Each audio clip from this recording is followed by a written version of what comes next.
中美斗争更加激烈，务实准备是最重要的基础。别学美国用政治正确拆自己的台了。各位网友，大家好，我是罗小飞。如果用一个词儿形容中美之间近期的关系发展，我觉得用震荡下跌这个词儿就不错了。这两天呢，大家应该看到了，中央外事工作委员会办公室主任王毅出席慕尼黑安全会议期间，同美国国务卿布林肯进行了一个非正式接触。中国外交部网站上对此的报道没有转载任何美方观点，而路透社报道则提到了布林肯向中方表示，如果中国向俄罗斯提供实质性支持，将严重影响中美关系，并且指责中国没有为流浪气球事件道歉。可见中美之间的火药味是越来越浓。澳大利亚媒体甚至已经开始琢磨，如果跟中国发生战争的话，会有多大规模和毁灭性，要如何与二战进行比较。所以近期我们还看到一篇文章出现在外交部网站还有各大媒体上，标题是美国的霸权、霸道、凌霸及其危害。这是一篇战斗檄文了，并且这篇战斗檄文可不仅仅是怼人，是有其战略价值的。比如我们看它的内容能够看出来，文章是说给更多国家听的，谈到了美国在菲律宾干涉内政，把前总统马克思赶下台，这是说给菲律宾现任总统小马克思听的，这是你的家仇啊。另外引用法国前总统戴高乐的话，抨击美国经济霸权，这也是说给法国人听的。别忘了戴高主义是很伟大的，美国现在的反通胀法案是要收割你们欧洲的。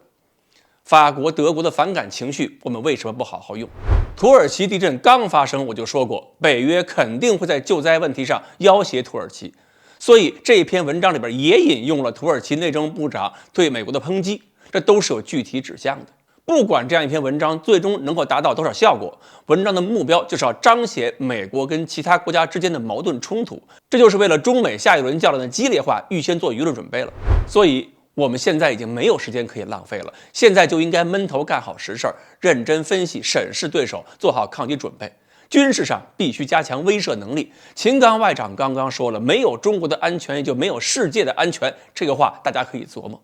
经济上，现在全国各地都要拼经济，把经济放在最重要的位置上去抓，而且还特别提出了要让企业、要让外资敢留在中国，这是要防止制造业供应链向外转移，加深利益纠缠，这也是经济上的战略布局。不过在国内互联网上还是有很多声音与国家的声音特别的不协调。王毅访问欧洲，马克龙期待访华，美国人是不乐意的，说欧洲国家不热心跟中国发展关系。然后我就看到很多中国网民也说不能跟欧洲打交道，马克龙不可信，我们不欢迎法国、德国领导人。美国污蔑中国，说中国向俄罗斯提供支援，并且帮助俄罗斯进行战争。中国外交部前前后后辟谣否认快1年了。结果中国某大 V 这两天还蹦出来说，中国现在不隐藏了，我们就是给俄罗斯武器了。中国一直反复强调在俄乌问题上保持中立劝和的立场，坚持维护联合国宪章。我们的一些网民就说联合国毫无存在价值，应该把乌克兰灭掉。福特汽车跟中国的战略合作，那是秦刚部长当初在美国当大使的时候努力促成的，美国政府对此极其反对，福特跟白宫还干过一仗。而我们的网民在网络上在干嘛？在高呼坚决要断绝与福特的来往。中国政府一直在努力的分化瓦解对手，而我们某些人就要亲手把各种势力打成团结的一片，披在美国人身上，给美国人当装甲。这些人的言论跟美国那些反华势力的配合太默契了吧？其实大家都明白，这些网民中绝大多数不是故意去配合美国的，感情上他们绝对也是爱国的，但是太多的人平时没有真的去研究体会中国政府的政策导向，有些人呢还是为了表现自己好像特别敏锐、特别高深而故意唱反调，更多人是觉得这种论调也能帮自己体现深刻，然后就学着互相抄台词儿，最后还把人云亦云抄成了政治正确。再加上有些人混在网络里边故意玩明粉实黑，多少人能够识别呢？